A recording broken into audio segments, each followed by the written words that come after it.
docente en los diplomados de Gerencia de Proyectos y de Gestión de Contratos de la Universidad de Piura. Ingeniero Pacheco, ¿cómo está? Muy buenos días. Muy buenos días, gracias por la invitación a todos los radioyentes de Radio Unión. Muy buenos días. Invierte.p es así el nombre, es el nuevo mecanismo para inversión en proyectos de obras públicas. Ingeniero Pacheco, ¿cuál es su enfoque y principales bondades? Bueno, Invierte.p es el nombre, digamos en corto, el nombre un poco comercial que ha pretendido el gobierno presentar este nuevo sistema, que reemplaza el Sistema Nacional de Inversión Pública tan conocido por todos, que operó durante 17 años. Básicamente este es un sistema de gestión de inversiones y programación multianual, ¿no? Busca mejorar la eficiencia, la eficacia del gasto del Estado en inversiones. Y bueno, este relanzamiento o esta nueva forma de mirar este tema busca que básicamente se destrabe la ejecución de inversiones, ¿no? El problema que encontró el gobierno actual es que tenemos una cartera muy importante de proyectos, pero que estos tienen dificultades para su ejecución, ¿no? No solamente pensando en los megaproyectos, todos estos que se encuentran bajo mecanismos de asociaciones público-privadas, sino también todos estos proyectos que ejecutan los 3 niveles de gobierno, ¿no? Básicamente las novedades que trae este sistema, primero es que se explicita un enfoque de brechas. Muchos proyectos de inversión que se hacían en el país no necesariamente reflejaban que había una diferencia entre la oferta y la demanda. Entonces lo que se busca es identificar la brecha para infraestructura y para acceso a servicios en los ciudadanos. Otra novedad importante es que se incorpora un concepto de programación multianual, es decir, las entidades públicas, que son muchas, son casi 2.000 entidades públicas, deben hacer una programación de 3 años de sus inversiones, ¿no?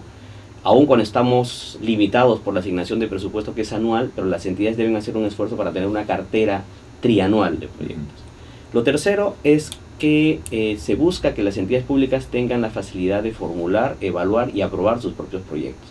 Esto facilita, la ejecución de los proyectos porque reduce los plazos enormemente, pero también va a generar una dificultad que las mismas entidades van a ser juez y parte dentro del proceso, ¿no? Por un lado formulan proyectos y ellos mismos se evalúan. Antes teníamos un mecanismo en el que teníamos una entidad que se llamaba OPI, ¿no? Oficina de Promoción de Inversiones, que era quien evaluaba, no necesariamente dentro de la entidad, sino a veces sectorialmente a nivel regional o local, los proyectos. Ahora tenemos que la misma entidad aprobará sus propios proyectos. Y finalmente, que creo que es la mejora desde mi punto de vista más importante, es que se incorporan nuevas modalidades de inversión. Antes hablábamos solamente de proyectos de inversión pública, ahora además de los proyectos de inversión pública, estamos incorporando inversiones por optimización, inversiones por ampliación marginal, inversiones de reposición, inversiones de rehabilitación, es decir, eso que usted mencionaba, que era toda la obra pública que se hacía en el Estado. No siempre esa obra pública está enmarcada en un proyecto de inversión pública o dentro de la regulación de un sistema administrativo. Ahora todas estas inversiones están dentro de este marco. Claro, si recordamos, ingeniero Pacheco, los tiempos en que para invertir en obras en bien de la población, desde los gobiernos locales, desde los gobiernos regionales, se ha encontrado con una seria deficiencia en la calidad de proyectos, y mucho más si ponemos al SNIP como filtro, como cuello de botella atroz en la que tenía que calificarse hasta lo mínimo, y no sabemos si hasta qué punto era tan acertado el trabajo que hacía el SNIP, que tal es así que ha tenido que desaparecer. Era el punto de crítica en la campaña del actual presidente Pedro Pablo Kuczynski, ¿no? ¿Cómo podemos observar ahora con un atenuante mayor que es las inundaciones? ¿Cómo poder programar y con eficiencia, y cuidado con la corrupción, la calidad de la inversión a través de Invierte.p? Bueno, creo que algo que tiene que saber la población es que el problema de las inversiones en el país no es un problema de volumen ni de cantidad de proyectos. Tenemos una cartera enorme. Usted menciona algo muy importante, tenemos un problema de calidad de proyectos. Y esto básicamente se da porque no tenemos buenas capacidades de gestión en las entidades del Estado, y eso se evidencia de manera más notable a nivel regional y a nivel local. Tenemos además que conocer que un sistema administrativo como ahora Invierte.p, antes SNIP, no funciona solo, funciona siempre con otros sistemas administrativos, con el sistema de presupuesto público, opera con el sistema de contrataciones, tiene que ver el sistema de recursos humanos, tiene que ver también el sistema de planificación del Estado. Es decir, muchos de los cuestionamientos que se hizo en su momento al SNIP creo que fueron digamos, un porcentaje eran injustos porque se podían atribuir a otros sistemas administrativos. A veces uno tenía un proyecto ya con declaración de viabilidad y con expediente técnico, y básicamente las trabas se encontraban más desde el sistema de contrataciones que dentro del sistema de inversión pública, ¿no?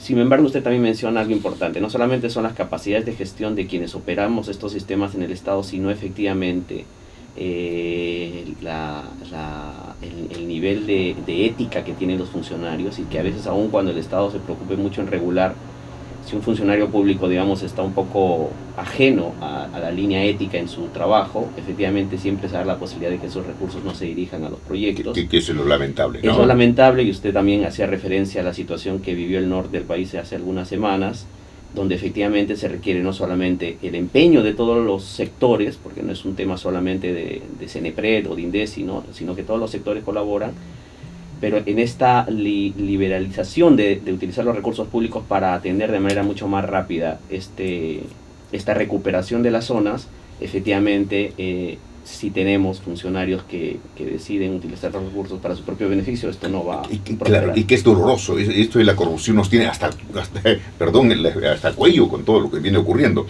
La complejidad de las obras también tiene mucho que ver a través de Invierte.pe, ¿no? La complejidad desde una obra simple hasta una obra compleja, grande, en la que hay mucha inversión de por medio. Sí, bueno, ese es otro de los cuestionamientos que tenía SNIP, que la regulación le daba el mismo tratamiento a proyectos muy pequeñitos, por ejemplo, de parcheo de pistas y veredas, y le da el mismo tratamiento a un proyecto enorme como podría ser el aeropuerto de Chinchero, que también es un proyecto de inversión pública. Ahora lo que se ha buscado es justamente diferenciar el tamaño de los proyectos y también diferenciar las características técnicas de estos proyectos, de tal forma que si antes teníamos que hacer estudios de perfil, en algún momento de prefactibilidad, luego de factibilidad, y hacer un expediente técnico, lo que el Estado ahora está buscando es tener un único documento técnico que permita asegurar que ese proyecto es sostenible, es pertinente, es rentable socialmente, ¿no? De alguna manera, lo que se busca es facilitar la ejecución de proyectos que son estándares. Imagínese usted proyectos vinculados a la construcción de aulas en educación básica. Claramente no tiene sentido elaborar un proyecto para cada conjunto de aulas, ¿no? Esto debería estar estandarizado porque son proyectos de similares características, o los de saneamiento, que fue justamente... para todas las ciudades. Claro, efectivamente, no hay que pensar mucho sobre cuál es el marco lógico, el modelo lógico de un problema de saneamiento, de un problema de una deficiencia de aulas educativas, ¿no? Entonces, lo que sí va a tener un tratamiento diferenciado son proyectos efectivamente que tienen un nivel de complejidad altísimo, ¿no?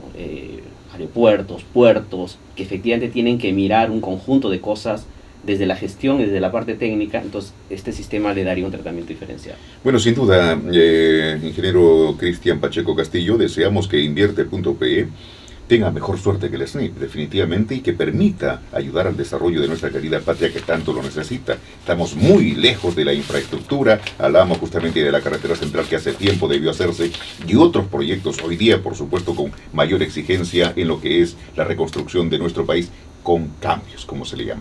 Gracias, sí, ingeniero Pacheco. Si me permite, solamente para puntualizar lo que usted dice, tenemos un déficit de infraestructura de 160.000 millones de dólares. Sí, ¿no? se que menciona siempre. Que eso se sepa, que el cambio normativo es un aporte hacia reducir esta brecha, pero efectivamente el trabajo es mucho más grande. Bien, gracias por acompañarnos, y hay que acudir al simulacro este 31. Sí, ahí estaremos desde el Ministerio de Educación, que es donde trabajo actualmente. Bien, muchas gracias, Magíster Cristian Pacheco Castillo, ingeniero en sistemas certificado por el proyecto Management Institute de los Estados Unidos.